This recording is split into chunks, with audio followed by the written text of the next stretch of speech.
जब पति से प्रेम मिलने की उम्मीद ना हो, फिर पति अचानक प्रेम देता हो, स्त्री किस तरीके की अपनी मनोदशा में जीती है, कभी भी पुरुष उसका चित्रण न कर सकता है न सोच सकता है। वे दुनिया भर के तमाम जितने भी पुरुष हैं जो अपनी पत्नी को जरा जरा सी बात में मायके में छोड़ गए और 6-6 महीने, 8-8 महीने, 2-2 साल, 5-5 साल से लेने नहीं गए, वे जवान अच्छे घरों की कन्याएं किस वियोग में कैसे जीती हैं, आप इस पवनंजय के उस कथानक से सीखने का प्रयास करिए। अपने कितने अपने हैं और परायों में कितने अपने हैं, ये तब समझ में आता है जब बुरा वक्त आता है। इश्क मुश्क खांसी खुशी खूबी मदिरापान, ये सात तो छुपते नहीं, कह गए पंडित सुजान। सदा न फूले केतकी सदा न सावन होए, माली सींचे 100 घड़ा, ऋतु आए फल होए। यह लोकोक्ति भारत की वसुंधरा की एक प्राण ऊर्जा है। इसमें अनुभवियों ने ये बात कही है कि सदा न फूले केतकी, केतकी का फूल होता है वो हमेशा नहीं फूलता। सदा न सावन होए, सावन के महीने में बारिश के कारण जितना सौंदर्य इस प्रकृति का बढ़ता है, ये सौंदर्य हमेशा नहीं रहता। पतझड़ भी जीवन का एक अंग बनता है बंधुओं। सौंदर्य के बाद फिर उसकी विद्रूपता भी स्वयं अपने आप काल को पाकर के परिलक्षित होती है। माली सींचे 100 घड़ा, आम के पेड़ में आप ठंडी के दिनों में दूध भी डाल दें, मीठी शक्कर डाल दें, अच्छा पानी भी सींच लें, लेकिन अनुभवी कहते हैं ऋतु आए फल होए। जब समय आता है तभी उस आम के पेड़ में फल लगते हैं। एक सौंदर्यपूर्ण कथानक कल से प्रारंभ किया है। पवन पुत्र हनुमान की कुछ कथाएं, कुछ ऐसा जीवन का सौंदर्य है, वह आपको सामने दिखाने का प्रयास कर रहा हूँ। वायु कुमार, जिसका नाम पवनंजय भी था, उस वायु कुमार अपने मित्र प्रहस्त के साथ पिता प्रहलाद के कहने पर किसी शत्रु पक्ष को विजय करने के लिए मानसरोवर के पास जाकर के रुकता है। मानसरोवर के पास जाकर के रुकता है और पूरी की पूरी सेना विद्याओं के माध्यम से आकाश मार्ग से होती हुई मानसरोवर के नीचे आकर के रुक जाती है। विद्या के बल से चारों तरफ एक बहुत रमणीय नगरी की व्यवस्थाएं कर दी जाती हैं। उसमें 7 खंड के मकान के ऊपर जाकर के और पवनंजय अपने मित्र प्रहस्त के साथ जब मानसरोवर के नीचे रह करके रात्रि के समय मानसरोवर का नज़ारा देख रहे होते हैं, उस वक्त एक चकवा और चकवी, पता नहीं कैसी परिणति है इस संसार की कि वो पंछी दिन के प्रकाश में पूरा समय साथ में रहता है और जब रात्रि आती है, जब कुछ मिलन का सौंदर्य सामने दिखाई देता है, उस वक्त प्रकृति से वह स्वयं वियोग को प्राप्त हो जाते हैं। कैसा संयोग है कि चकवा चकवी दिन भर अपने साथ में रहते हैं, लेकिन जैसे ही चंद्रमा उदित होता है और वो मिलने की अपेक्षा रखते हैं, उसी समय उनका वियोग हो जाता है। वो वायु कुमार अपने 7 खंड के मकान में ऊपर जाकर के नीचे देखता है तो बर्फ से ढके पहाड़, उन पहाड़ों से बहता हुआ झरना और झरने के नीचे जो स्थिर जल था, उस स्थिर जल पे बड़े बड़े मगरमच्छ, बड़ी बड़ी मछलियां अति गहराई में होने के बावजूद साफ साफ दिखाई दे रहे थे। सोचता रह गया पवन कुमार, प्रकृति का कितना सौंदर्य है। मन के अंदर वो उत्साह परिणाम है कि मुझे युद्ध लड़ने जाना है और पिता के वचनों की पूर्ति करते हुए युद्ध को विजय करके आना है। प्रहस्त के साथ देख करके वो शांति से उस ठंडक का आनंद ले रहा था। उसी समय उस चकवी के करुण क्रंदन को सुनकर के वायु कुमार के मन के अंदर कुछ भाव पैदा हो गया। वो चकवी के करुण क्रंदन में देखता है तो प्रहस्त बोलता है, देखो ये चकवी अपने चकवे के लिए कितना आर्त व्याकुल हो रही है, इसको बार बार अपने चकवे की याद आ रही है। चकवा नदी के उस तरफ है, चकवी नदी के इस तरफ है। चकवी रात्रि में उड़ करके वहां जाती है, उसी समय चकवा उड़ करके इस तरफ आ जाता है। पूरी रात ऐसे निकल जाती है बंधु चकवा और चकवी की, लेकिन पूरी रात्रि में उनको कभी मिलन नहीं हो पाता। कैसा श्राप है इस जीवन का कि सब कुछ अच्छा होने के बावजूद प्रकृति ने ऐसी रचना बना दी है कि रात में आपको वियोग में रहना पड़ता है। जब प्रहस्त यह बात वायु कुमार को बता रहा था, तब वायु कुमार को अचानक अपनी पत्नी अंजनी की याद आ गई। वायु कुमार अंदर ही अंदर सोचने लगा कि ये वो अंजनी जिसको देखने के लिए 22 वर्ष पहले मैं इतना बावला हो गया था कि इसकी चेहरे को देखे बिना मुझे एक पल रहा नहीं जा रहा था। विवाह में मात्र 3 दिन थे, लेकिन 3 दिन भी मुझे बड़े दुखमय प्रतीत हो रहे थे और मैं इसके राजमहल में चढ़ गया था। उसी अंजनी को मैंने 22 साल से देखा तक नहीं है। अभी आने से पूर्व भी अंजनी जब मेरे सामने आई तब भी मैंने बड़े निष्ठुर वचनों से अंजनी को दुत्कार दिया। अब उस दृश्य को देख करके वायु कुमार को अंजनी की याद आई। आकुलता कब मन के अंदर पैदा हो जाए पता नहीं चलता। 2 प्रकार की आकुलताएं मनुष्य के हृदय में पैदा होती हैं। एक प्रकृतिजन्य आकुलता होती है। किसी भी 5 इंद्रिय के कोई भी विषय होते हैं, वे 5 इंद्रिय के विषय से एक स्वयं स्वाभाविक रूप से शरीर में उत्पन्न होते हैं। रात्रि के समय किसी चीज़ का वेग बढ़ता है और वेग बढ़ते साथ ही उनकी पूर्तियां भी 2, 3, 4 मिनट में अधिकतम में हो जाती हैं। लेकिन जो वेग किसी नौकर्म को निमित्त बना करके सामने से और प्रस्फुटित होते हैं अंतर मन में, जैसे जब आप कभी एंड्रॉयड देखते रहते हैं, एंड्रॉयड देखते हुए मान लीजिए आपने कोई भोज्य पदार्थ को देखा, तो जब आप खाने के लिए उस ढूंढने के लिए मार्केट में निकलते हैं तो जब तक वो मिल ना जाए तब तक आपको संतुष्टि नहीं होती। रसना इंद्रिय और स्पर्शन इंद्रिय के विषय भी ऐसे ही होते हैं बंधुओं, कि स्पर्शन इंद्रिय का जो विषय है वो जब आप एंड्रॉयड में देख करके आपके हृदय में कोई कामुकता या वासना पैदा होती है, उस वासना की क्षतिपूर्ति करने में आपको 5 घंटे भी लग जाते होंगे। सुबह देखा था, शाम तक जब तक उसका समाधान नहीं होगा तब तक वो वासना हृदय में, मस्तिष्क में आकार बना के रखती है। लेकिन जो स्वभावजन्य वासना पैदा होती है उसको क्षय होने में मात्र 3 से 4 मिनट लगते हैं। एक स्वाभाविक स्पर्शन इंद्रिय के विषय के प्रति आकुलता और एक आकुलता किसी नौकर्म को देख करके जो मन के अंदर पैदा होती है, इन दोनों आकुलताओं में बड़ा अंतर होता है। और प्रायः करके भारतीय संस्कृति में जब तक एंड्रॉयड के माध्यम से वल्गर कंटेंट घर घर तक नहीं पहुंचा था, उस समय तक हिंसा के परिणामों में बड़ी कमियां थीं और साथ ही साथ ये आकुलता को मिटाने के केंद्र भी उजाड़ और झांकड़ जैसे पड़े रहते थे। लेकिन जैसे ही एंड्रॉयड के माध्यम से स्पर्शन इंद्रिय संबंधी जिन वल्गर कंटेंट को पूरे के पूरे लोगों ने मिलकर के अवेलेबल कराया है, उस अवेलेबल कराने से आप देखिएगा कि पौरुष की क्षमता के साथ साथ पुरुषार्थ की क्षमता भी घट गई है। संतान पैदा करने की ताकत तो नहीं ही है, साथ ही साथ बंधुओं पुरुषार्थ करने की ताकत भी, दुकान में मन नहीं लगता है, काम में मन नहीं लगता है, बस चुपचाप बैठे रहते हैं, खाते रहते हैं, टीवी देखते रहते हैं। इसी तरीके के क्रियाकलापों में आदमी की जिंदगी गुजर जाती है। पवन कुमार को उस चकवा और चकवी को देख करके मन के अंदर आकुलता पैदा हुई कि मेरी अंजनी 22 साल तक कैसे रह रही होगी। अब यहाँ युद्ध के लिए जाना है, पूरी सेना का टीका करके लोगों ने घर से वापस भेज दिया है इस बात के लिए कि जाओ अब युद्ध से विजयी होकर के आना। और रास्ते में स्त्री स्मरण में आ गई।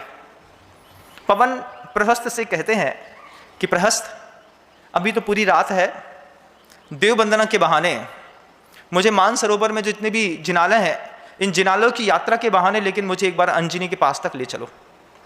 प्रहस्त भी सुनता है। मित्र उसी को कहते हैं जो मित्र में बुरे समय में काम आए। गुरुवर भी इस बात को कहते हैं, अपने कितने अपने हैं और परायों में कितने अपने हैं, ये तब समझ में आता है जब बुरा वक्त आता है।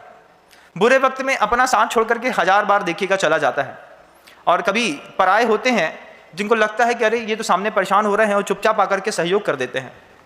प्रहस्त ने जैसे ही सुना कि पवन कुमार के अंदर जो है वो अंजनी से मिलने का भाव पैदा हुआ है, पवन कुमार के उस भाव की पूर्ति करने ने प्रहस्त ने तुरंत ही अपना विमान निकाला और पूरे के पूरी सेना को मुदगर सेनापति के आधिपत्य में सौंप करके यह कह करके कि हम चैत्यालय की वंदना करके आते हैं।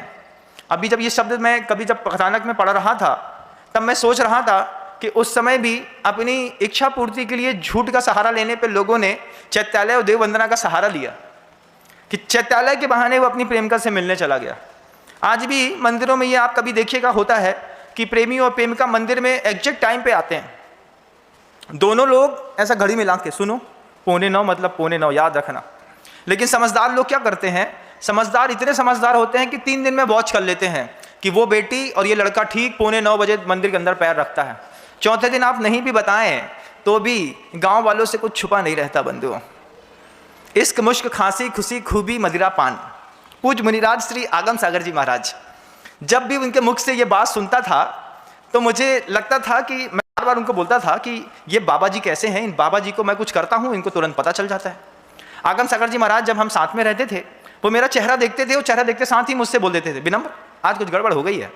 हम मुस्कुरा के बोले नहीं कुछ नहीं हुआ है, कुछ तो हो गई है बेटा, हम इतनी भी कच्ची गोलियां नहीं खेली हमने, हम तुम्हारा चेहरा पढ़ वो जाना था। तब हमने कहा तुमको कैसे समझ में आता है कि कुछ हो गया है? तो आगम सागर जी महाराज इस बात को कहते हैं कि इश्क मुश्क खांसी खुशी खूबी मदिरापान, ये सात तो छुपते नहीं, कह गए पंडित सुजान। प्रेम हो, मुश्क मतलब अंदर की कुछ इश्क मुश्क खांसी खुशी खूबी मदिरापान, खूबी नहीं छुपती, मदिरापान कभी छुपाए नहीं छुपता, ये सात तो छुपते नहीं, कह गए पंडित सुजान। सुजान कह गए छुपाने से छुपता नहीं है, वो भी छुपता नहीं है बंधुओं। जैसे ही पवन कुमार प्रहस्त को विमान में साथ लेकर के गए, मुदगर से कहा कि मुदगर पूरी रात्रि में तुम्हारी जवाबदारी है, पूरी सेना को संभालना, सुबह होते होते मैं वापस यहाँ पर मिलूंगा। और पवन कुमार प्रहस्त के साथ सीधे अंजनी के उस महल में जाकर के सामने खड़े हुए।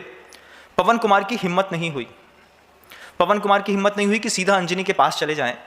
उसने प्रहस्त को भेजा। प्रहस्त जैसे अंदर गया तो अंजनी सूखी सैया पर सो रही थी। पति के वियोग में अंजनी ने 22 वर्ष तक मृदु बिस्तर का प्रयोग नहीं किया।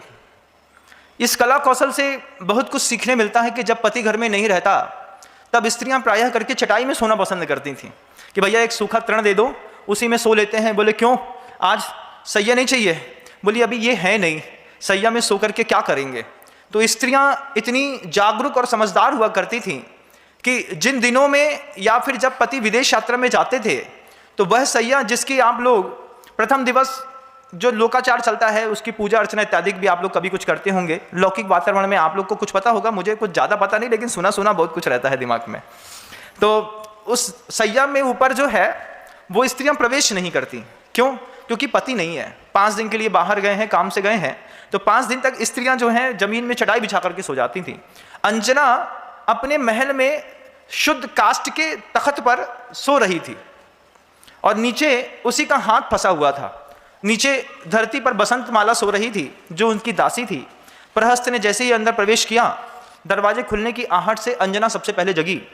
पहली बार राजमहल में किसी पुरुष की छाया देख करके अंजना को लगा कि आज तो अति हो गई, इतनी रात्रि पे कोई पुरुष आ गया। भय से कांप करके अंजना उठी और कांप, शरीर में तो वैसे ही बल शेष नहीं बचा था। दूध के जैसे बिल्कुल गौर वर्णी वह अंजना। जब से पवन कुमार ने अंजना को देखना बंद किया तब से अंजना ने अपने भोजन की शक्ति छीन कर ली। भोजन तो करती थी लेकिन शरीर पर लगता नहीं था और धीरे धीरे धीरे करके अंजना की पूरी काया क्रश काय हो गई। पके हुए कुंदरू का अंदर से जो रंग होता है, ऐसा रंग अंजना के ओष्ठ का था। पका हुआ कुंदरू कभी देखिएगा बिल्कुल लाल लाल कैसा दिखाई देता है। बिल्कुल गौर वर्ण में अंजना के ओठ का कलर जो था बिल्कुल पके हुए कुंदरू के फल के जैसा था। और उस कुंदरू के पके हुए फल के ऊपर, जैसे जब कभी आप कुंदरू की सब्जी बनाते हैं तो ऊपर की स्किन में झुर्रियाँ पड़ जाती हैं, ठीक ऐसे ही पूरे ओंठों में झुर्रियाँ पड़ी हुई थी। अंजना बिल्कुल उस दर्पण के समान, जैसे दर्पण के सामने धूली फेंक करके दर्पण को मैला कर दिया है, उसकी औदारिक देह में बाहर की स्थिति ऐसी बन गई थी बंधु। प्रहस्त ने पास में गया तो बसंत माला जाग गई। जाग करके बसंत माला ने तुरंत कटार निकाली। इतने में प्रहस्त ने अपनी रत्नमय प्रकाश से अपना चेहरा दिखाते हुए बोला, मैं पवरंजय का मित्र प्रहस्त। बसंत माला बोलती है कि इतनी रात्रि गए और इस कमरे में, वहां पे जहां पर ये स्वामिनी सो रही हैं? बोले पवन कुमार बाहर खड़े हैं। जैसे ही अंजना ने ये शब्द सुनी, अंजना कहती है, प्रहस्त जिंदगी को तुमने 22 वर्ष पहले मजाक बनाया था, आज फिर मेरे साथ मजाक करने आ गए। अचानक विश्वास नहीं होता कि खोई हुई वस्तुएं जब मिल जाती हैं तो उसकी खुशी का कोई ठिकाना नहीं होता, लेकिन शुरुआत में तो विश्वास ही नहीं होता। आप भी देखिएगा, कोई केस आपकी ज़िंदगी में 30 साल 40 साल पुराना हो गया हो, अचानक कोई कहे कि भैया आज फाइनल हियरिंग है, तुम जीत ही जाओगे।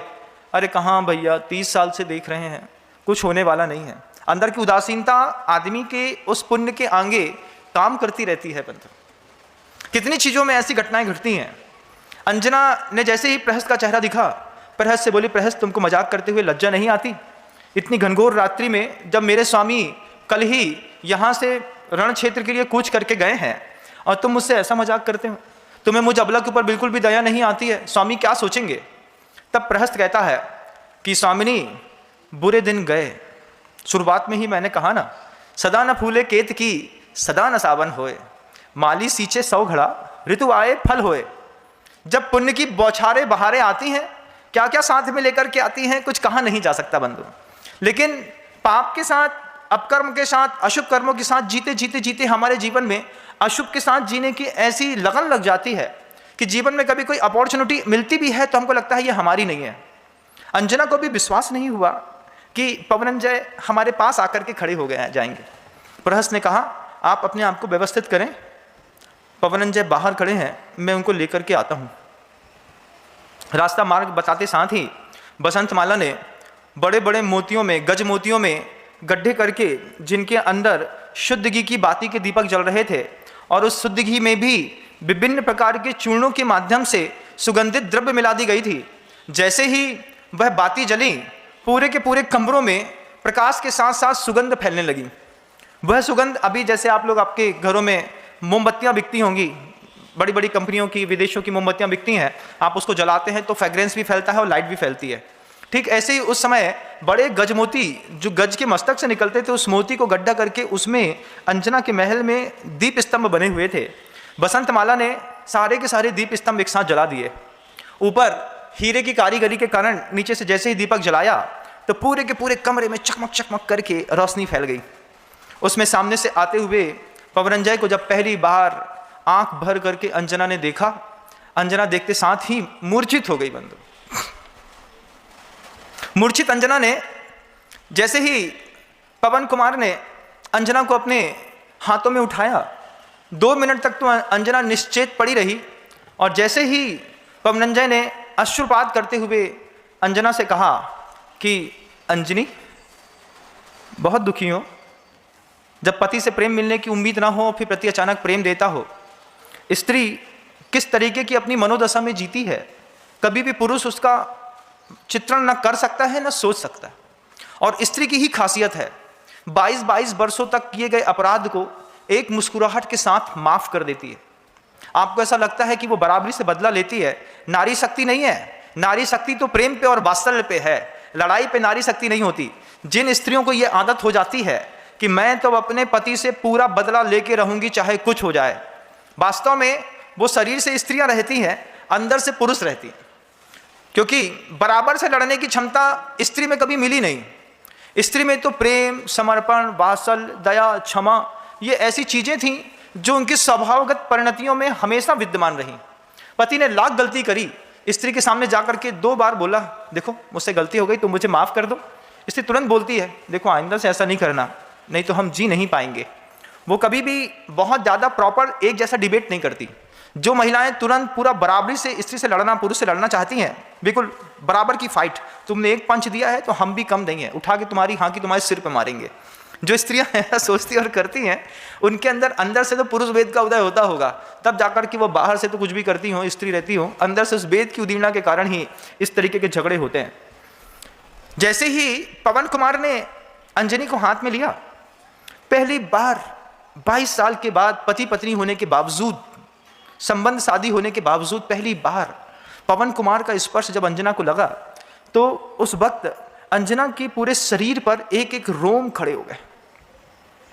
पति का पहला स्पर्श कन्या को, स्त्री को, महिला को किस तरीके से आनंदित और प्रमुदित करता है, ग्रंथकार ने इसका चित्रण ग्रंथों में इतनी खूबसूरती के साथ किया है, मैं उसका वर्णन अपने मुख से नहीं कर सकता।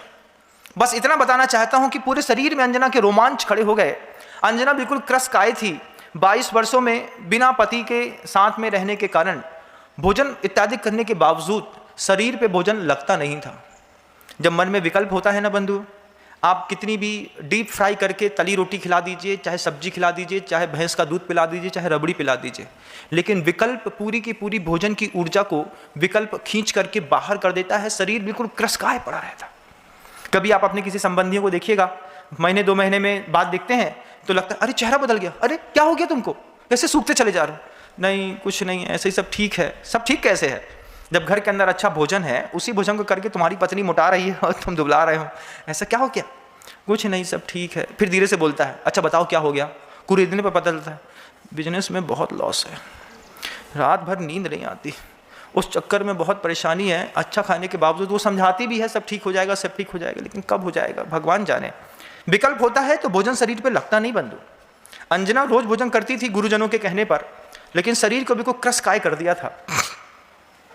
पूरी रात थी पवन और अंजना को दोनों को मिलने के लिए। पूरी रात में एक चकवा और चकवी जब रात में मिलते हैं तो चकवा और चकवी एक दूसरे से जो अपेक्षा रखते हैं, ऐसी ही अपेक्षाओं के साथ वह पूरी रात धीरे धीरे धीरे करके कब व्यतीत हो गई पता नहीं चला। जब ऊपर के नक्षत्रों ने अपनी स्थितियां बदलना शुरू करी, ताराओं ने पश्चिम से पूर्व की ओर गमन करना शुरू किया, उन ताराओं की स्थिति को देख करके पवन जय ने तुरंत समझा कि बस कुछ ही देर बाद अब प्रभात होने को आया है। और पवन ने अंजना से कहा कि अंजने, मुझे अभी जाने दो, लेकिन मैं शीघ्र लौट करके आता हूँ। अंजना को लगा कि सपना जैसे देखते देखते एकदम से खत्म हो गया हो। यथार्थ की स्थिति में पवन को हाथ में खड़ा होकर के अंजना ने देखा। अंजना बोली, स्वामी 22 वर्ष के बाद आए, वो भी रात्रि में आए, वो भी छद्म रूप से आए, और एक दंपति के जीवन की वे सारा सौंदर्य आप मुझे एक रात में ही प्रदान करके और वापस जा रहे हैं। अभी ही मैं शुद्धि से निकल करके आई हूँ और अभी अभी मेरा ऋतुकाल पूरा हुआ है और अभी अभी हमारा और आपका रात्रि में मिलन हुआ है। अगर गर्भ रुक गया तो मैं घर वालों को क्या जवाब दूंगी? पूरी दुनिया जानती है कि आप मुझसे बिल्कुल रुष्ट हैं और उस जानकारी के अभाव में कि आप यहाँ पर आए हैं, मैं घर वालों को क्या कहूँगी, इसका और मुझे समाधान दे दीजिए। पवन ने तुरंत अपनी राजमुद्रा उतार करके और अंजना के हाथ में पहना दी। उसके बाद भी अंजना ने बहुत कातर स्वर में जब पवन का चेहरा देखा, पवन ने अपने दोनों राजमुद्रित कड़े उतार करके और अंजना के हाथ में देकर के बोली कि अंजना, ये राजमुद्रा और ये कड़े मेरे यहाँ आने का प्रमाण होंगे, इसके बाद तुम्हें किसी से कुछ कहने की जरूरत नहीं पड़ेगी। अंजना ने दोनों कड़ों को माथे में लगा करके पवन कुमार के पैर में अपना सर रख दिया और उस वक्त जाते वक्त जब वही पवन कुमार अंजना का चेहरा देखना नहीं चाहते थे, पूरे के पूरे पैरों को, पवन के पूरे पैर को अंजना ने अपने आंसू से धो करके आंचल से पोंछ करके उठना ही नहीं चाह रही थी कि वहीं पे बैठ करके पवन के पैर में ही फबक फबक करके अंजना रोने लगी कि मेरा ऐसा क्या अपराध था कि आपने 22 वर्ष तक मुझे देखा नहीं। इस कथानक से हर दंपति को सीखना है। कथानक आपको डूब जाने के लिए नहीं है, डूबे हुए को ऊपर उठाने के लिए है। वे दुनिया भर के तमाम जितने भी पुरुष हैं जो अपनी पत्नी को जरा जरा सी बात में मायके में छोड़ गए और 6-6 महीने, 8-8 महीने, 2-2 साल, 5-5 साल से लेने नहीं गए, वे जवान अच्छे घरों की कन्याएं किस वियोग में कैसे जीती हैं, आप इस पवनंजय के उस कथानक से सीखने का प्रयास करिए। अपने जीवन का सौंदर्य भी समझने का प्रयास करिए। बंधुओं, जीवन कितना कठिन है। यहाँ कुछ लोग ऐसे होते हैं जो बोलते हैं तू न सही तो कोई और सही, कोई और न सही तो कोई और सही। ये बात जैन कुलों में तो लागू बिल्कुल भी नहीं होती। हमारे यहाँ तो पत्नी के रखने के बाद भी व्यक्ति शुद्ध ब्रह्मचारी कैसे होता है, ऐसा कौशल आचार्यों ने हम लोगों को सिखाया है। ग्रंथकारों ने, आचार्य गुरुवर्षि समंतबद्ध स्वामी ने पत्नी को साथ में रखने के बाद व्यक्ति को ब्रह्मचारी कहा। जब पति ने सदार संतोष व्रत ग्रहण कर लिया, जब पत्नी ने एक पत्नी का व्रत ग्रहण कर लिया, तब देवों ने भी जाकर के उसके ब्रह्मचर्य की प्रशंसा करी कि पुरुष होकर के अपनी पत्नी में स्थिर हो गया। ये भी अपने आप में बहुत बड़ी बात है। आप जितने भी दुनिया के वे तमाम पति हैं जिन्होंने अपनी अपनी स्त्रियों को छोड़ दिया है और छोड़ करके उनकी स्त्रियां जो हैं अपने बच्चे को लेकर के मायके में रह रही हैं, आप तो कहीं भी जा करके अपनी वासना की संतुष्टि कर लेते होंगे। अगर ये स्त्रियों ने अगर कर लिया होता तो आपके पैर के नीचे से धरती खिसक जाती। बात को बहुत गौर से सुनिएगा। पुरुष के हृदय में जब वासना पैदा होती है, उसके समीकरण को सॉल्व करने के लिए रेड लाइट एरिया कितने सारे दुनिया में बने हुए हैं। स्त्रियों की वासना को शांत करने के लिए कोई रेड लाइट एरिया नहीं बना। स्त्री अपनी वासना को चुपचाप भोजन के माध्यम से, पूजन के माध्यम से, भक्ति के माध्यम से नियंत्रित करती हुई कैसे अपने आप को स्थापित करती है, आप तो एक बार सोचिएगा। और जो हरकतें पुरुष कर लेते हैं, वो हरकतें जिस दिन स्त्रियां कर लेती, ये धरती के नीचे से धरतियां खिसक जाती। बंधुओं, अधर में लटक गए होते। तुम्हारे वियोग के बाद, तुम्हारे उलाहने के बाद भी वे स्त्रियां अपने मायके में अपने माता पिता के पास रह करके भी शुद्ध ब्रह्मचर्य का पालन करती हैं। जरा आप सोचिए, आप उनको कोर्ट में घसीटते हैं और नाना प्रकार की बातों को कहते हैं। आप लोगों को लज्जा आनी चाहिए। जब पवन कुमार कड़े और अंगूठी देकर के चले गए, अंजना उस रात पहली बार पवन के अनुपस्थिति में अपनी उस सुख सैया पर सोई जिस सैया पर रात भर पवन कुमार से उसका मिलना हुआ था। अंजना बार बार अपना शरीर सूंघ रही थी। जहाँ सूंघती वहीं पर उसको अपने पति की सुगंध दिखाई देती थी। ये सब होता है, जो गृहस्थ हैं वो इस बात को बहुत अच्छे से समझते हैं कि कैसे किसी और की सुगंध अपने शरीर पे समा जाती है। अंजना बार बार इस बात को देख रही थी कि पवन की सुगंध अभी भी मेरे पूरे शरीर पे है, वस्त्रों पे है, मेरे प्रत्येक अंग प्रत्यंगों पर है। बसंतमाला अंजना की उस चेहरे की खुशी को देख करके इतनी उतावली हो रही थी कि बसंतमाला को भी लगा कि आज तो बहुत अद्भुत का बात हो गई। और धीरे धीरे जैसे जैसे ये वक्त बीत गया, अतीत की बड़ी जबरदस्त कहानियां हैं। बाहर में बंधुओं अतीत अतीत हो जाता है, लेकिन अंदर में अतीत जीवन का हिस्सा बन जाता है।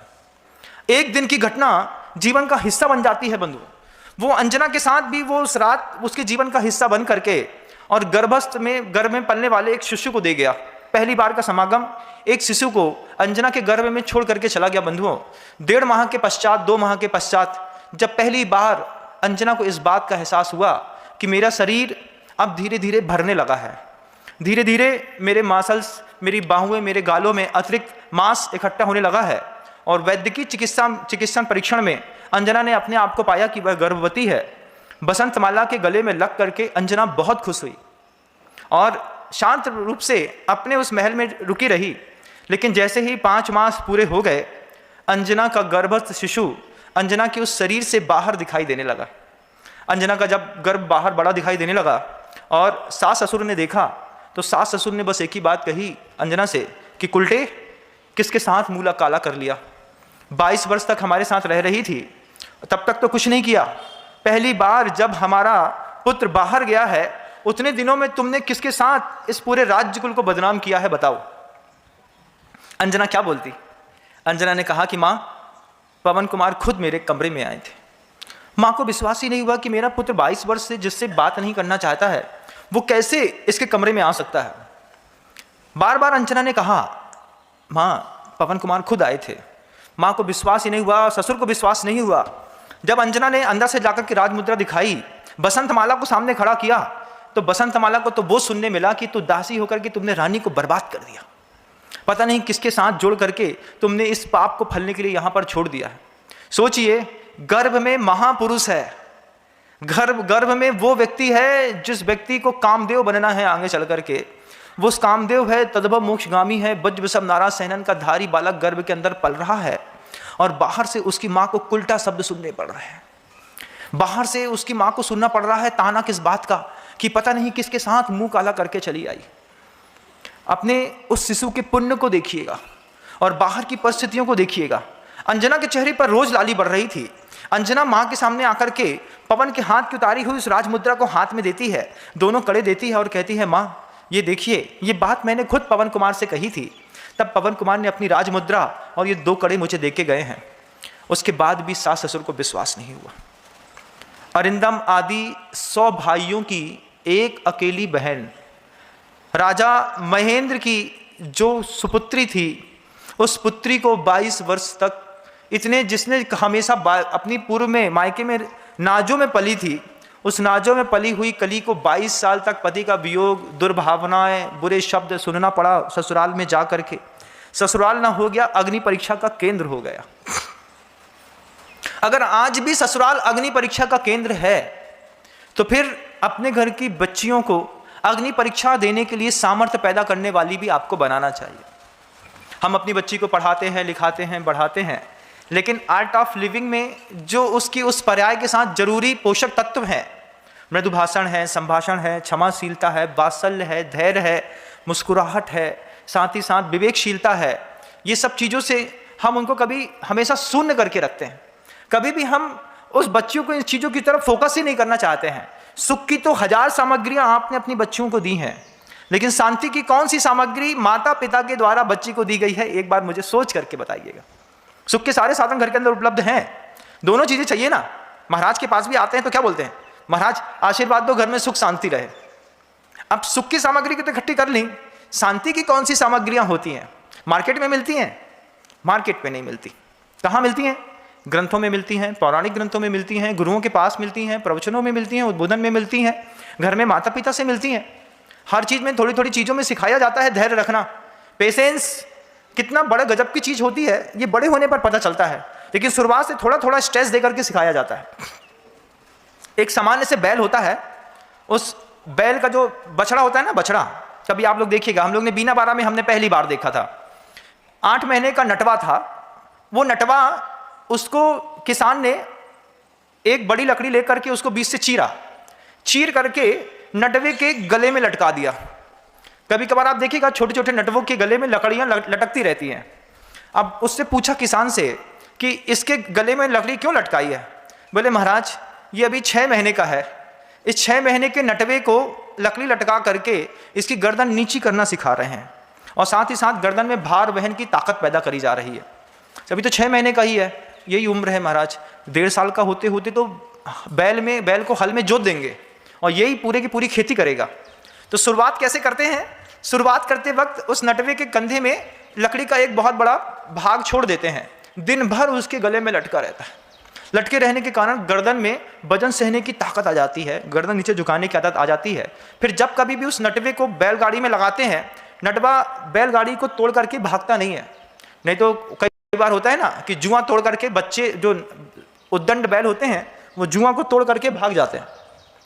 ऐसे ही जैसे छोटे से नटवे को बिना किसी तकलीफ के छोटे छोटी लकड़ियों के वजन से गर्दन झुकना सिखाया जाता है, ऐसे ही घर के अंदर ये जो छोटे छोटे नटवे पल रहे होते हैं ना, नटवे मतलब आपके पुत्र और पुत्रियां, इनको भी शुरुआत से थोड़े थोड़े दबाव में रहना सिखाया जाता है। ये कौशल अगर आप नहीं सीखते हैं तो बच्चों के जीवन में कभी भी शांति का वातावरण बनता नहीं। जरा सी बात में आपने तुरंत कह दिया, बुखार आया, बुखार आते साथ ही हमने कह दिया हाँ डॉक्टर को दिखा देते हैं। ठहरो जरा, रुको थोड़ी, काय के लिए? 3 दिन इंतजार करो, वेट एंड वॉच। क्या धैर्य तो रखो, बुखार आया है, तुरंत डॉक्टर, तुरंत दवाई, तुरंत गोली, तुरंत लग गया तो सर ठीक, हाँ ठीक है देखते हैं। हम लोगों को रास्ते में कितनी बार बुखार आया, गुरुदेव से बोला इनको बुखार आ रहा है, कुछ बात नहीं अभी चलेंगे तो सब ठीक हो जाएगा। औषधि नहीं है, सिर्फ चलने दो। क्यों चलने दो? बोले अभी नहीं सीखेंगे तो कब सीखेंगे? अभी तो समूह है, समूह में कहीं मान लीजिए चक्कर खा के गिर भी जाएगा तो दूसरा साधु संभाल लेगा, लेकिन जब ये संघ से अलग होकर के स्वतंत्र विचरण करेंगे उस समय गिरेंगे तो कौन संभालेगा?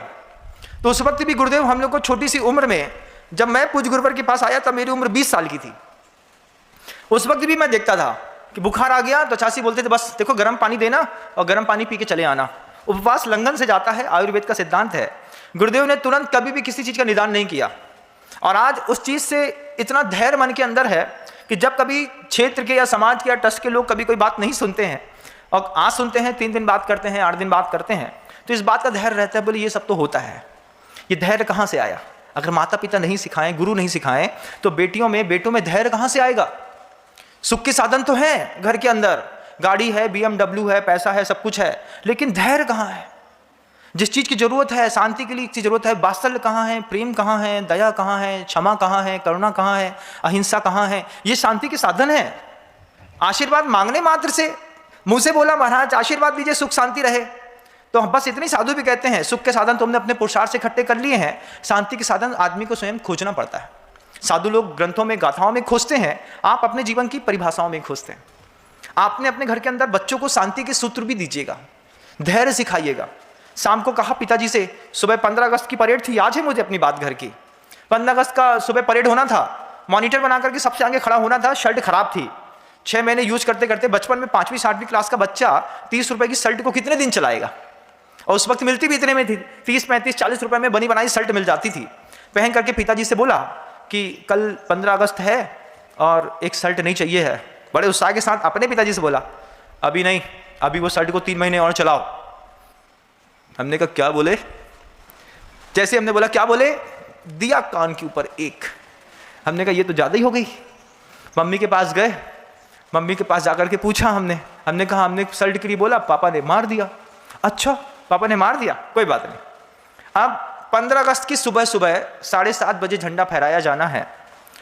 7:15 बजे शर्ट को कैंची से टुकड़े टुकड़े करके हमने काट दिया। हमने कहा नहीं पहन के जाएंगे ये शर्ट चाहे कुछ हो जाए। पिताजी भी बोलते हैं हम नहीं दिलाएंगे नई शर्ट चाहे कुछ हो जाए। अब बड़ी आफत में, फिर धीरे से घर के सामूहिक परिवार में रहने का क्या सौंदर्य होता है, आप सिंगल फैमिली वाले खाक जानेंगे इस बात को। जब मैंने मुझको याद है मुझको इस बात को कि मैंने पिताजी के सामने कैंची से अपनी पूरी शर्ट फाड़ दी। मैंने कहा मैं ये गंदी शर्ट पहन के तो परेड में बिल्कुल भी नहीं जाऊंगा।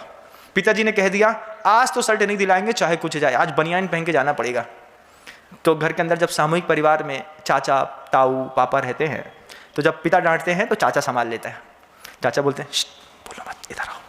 हम पास में गए रोते रोते, क्या हो गया? हमने शर्ट फाड़ दी। अच्छा चुपचाप जाओ, सामने जाओ चाचा के यहाँ, उनसे बोले शर्ट दे दो। उनने इशारा किया, भाई साहब शर्ट दो, जाने दो। 7:25 में शर्ट मिली। 3 मिनट में स्कूल के सामने, पेड़ के सामने खड़े। पापा से अच्छा चाचा लग रहा है। क्यों? क्योंकि उनने हमारी बात मान ली। आज पापा अच्छे लगते हैं। क्यों? क्योंकि उनने हमको पेशेंस में रहना सिखाया। धैर्य की कीमत बाद में पता चलती है, लेकिन धैर्य शुरुआत में सिखाया जाता है। ये जो छोटे छोटे धतूरे के फल हैं या फिर नटवे हैं, इनको शुरुआत से धैर्य में रहना सिखाइए। डिमांडेबल हैं बच्चे, हर चीज़ की डिमांड चाहिए, फुल्की चाहिए, पिज़्ज़ा चाहिए, बर्गर चाहिए, चाउमीन चाहिए, गेम्स चाहिए, मोबाइल चाहिए। उनको थोड़ा ब्रेक करिए, रोकिए। अभी नहीं, अभी 7 बजा है ना, 7:50 में मिलेगा मोबाइल। रोने दीजिए बच्चों को, तहलका मचाने दीजिए घर के अंदर। आपने तुरंत शांत होने के लिए मोबाइल दे दिया, बच्चे के अंदर धैर्य विकसित नहीं हुआ। छोटी उम्र में बच्चा सीखता है, पापा से 7 बजे मोबाइल मांगेंगे, 7:50 पे देते हैं पापा।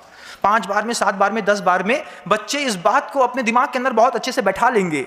पापा से मांगो, पापा 1 घंटे बाद ही देते हैं। फिर धीरे धीरे पापा समझ जाते हैं, पापा फिर बाद में 2 घंटे बाद भी देते हैं।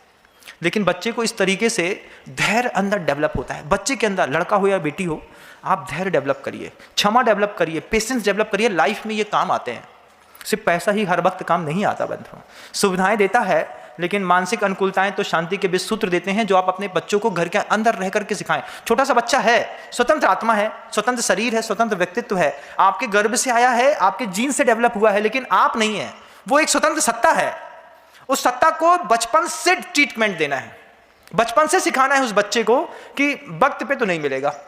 और देख के ना, इसमें ये भी देखना पड़ता है कि देखो कहीं ज़्यादा घाटा ना हो जाए। 15 साल तक आप अपने बच्चे को बहुत ज़्यादा स्ट्रेस दे करके, सिखा करके, समझा करके, अप एंड डाउन करा करके, उनके मन के अंदर क्षमा है, पाप पुण्य की परिभाषा है, धैर्य है, भगवान है, भक्ति है, तीर्थ यात्रा है, गुरुओं को आहार दान है, ये 15 साल तक डेवलप कर दीजिए। 15 साल के बाद आप चाहेंगे भी तो डेवलप नहीं कर पाएंगे। शुरुआत के 9 साल में बच्चा 90 साल का कंटेंट सीख चुका होता है बंधु। 9 साल में जो सिखा रहे हैं, लाड़ प्यार सिखा रहे हैं, बच्चा जब आप नहीं रहेंगे तब लाड़ प्यार बच्चे को कौन करेगा? बताओ ना मुझे, कौन संभालेगा? जरा से नुकसान पे बच्चे को सिखाना पड़ता है। नुकसान की भरपाई हम नहीं करेंगे चाहे कुछ हो जाए। बच्चे ने घड़ी तोड़ दी, घड़ी पानी में डाल दी, अब घड़ी को शोकेस पे रख दीजिए। अब बच्चा जब भी बोले घड़ी, बोले तुम ही ने पानी में डाली थी ना, अब अगले साल जनवरी में मिलेगी, जाओ। 1 साल तक बच्चे को इंतजार करने दीजिए। अरे महाराज आप तो गलत बात सिखा रहे हैं। बिल्कुल सही बात सिखा रहा हूं। जरा सी बात में आप अपने बच्चे की जो पूर्ति करते हैं, इससे बच्चे पेशेंसलेस होते जा रहे हैं। हर चीज तुरंत चाहिए, इंस्टेंट। हमने बोला नहीं कि iPhone Pro 14 चाहिए, मतलब चाहिए, सुबह नहीं तो शाम, शाम नहीं तो सुबह, और नहीं तो खाने का त्याग है हमारा, चाहे कुछ हो जाए। अब पहले मोबाइल आएगा, उसके बाद रोटी खाएंगे। ना चाहते हुए 1.25 लाख निकालना पड़ता है, मोबाइल ला के देना पड़ता है। रॉयल इनफील्ड चाहिए नवाब साहब को, कितने में 21 साल के हुए नहीं कि रॉयल इनफील्ड चाहिए, नहीं तो हम कुछ नहीं करेंगे, हम जा रहे हैं छोड़ करके। फिर गायब हो जाते, धमकी देते मरने मारने की। देख कान के नीचे 2, सुन रहे हैं?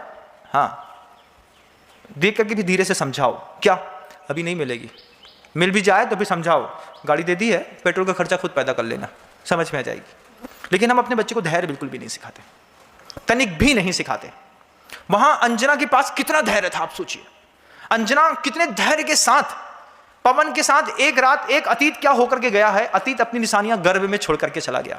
जरा सी थोड़ी सी बात में कितना अच्छा होता कि पवन अपनी ही पत्नी के पास दिन के उजाले में मेन रास्ते से प्रवेश किया होता, दरवाजे से आया होता, कोई बात नहीं थी, दुनिया देखते 4 लोग। अंधेरे में अपने घर के अंदर भी प्रवेश करने पर किस तरीके से अपराध और किस तरीके का दुख भोगना पड़ता है, ये तो आपको कभी भी पवन और अंजना के कथानक से देखना पड़ेगा। अपने ही घर में चोरियां, अपने ही घर में अवसाद, अपने ही घर में दुनिया भर की तमाम जो चीजें होती हैं, उसके लिए घर के लोग ही जवाबदार होते हैं। पत्नी उसमें भी दयालु होती है, पति का मान सम्मान कम ना हो, धीरे से मुंह में हाँ कर देती, दीदी हमसे गलती हो गई, ये तो सही थे, हम ही नहीं समझ पाए। तब पति की नजरों में पत्नी का कद और ऊंचा बढ़ जाता है। वो जो पत्नी थी वो कभी देवी बन जाती है नजरों में पति के, और कभी माँ भी बन जाती है बंधु। पत्नी जीवन भर कभी पत्नियां नहीं रहती, पर जगह जगह पर वो भी अपनी पर्यायों में परिवर्तन लाते हुए, भावों में परिवर्तन लाते हुए अलग अलग रोल प्ले करती हैं।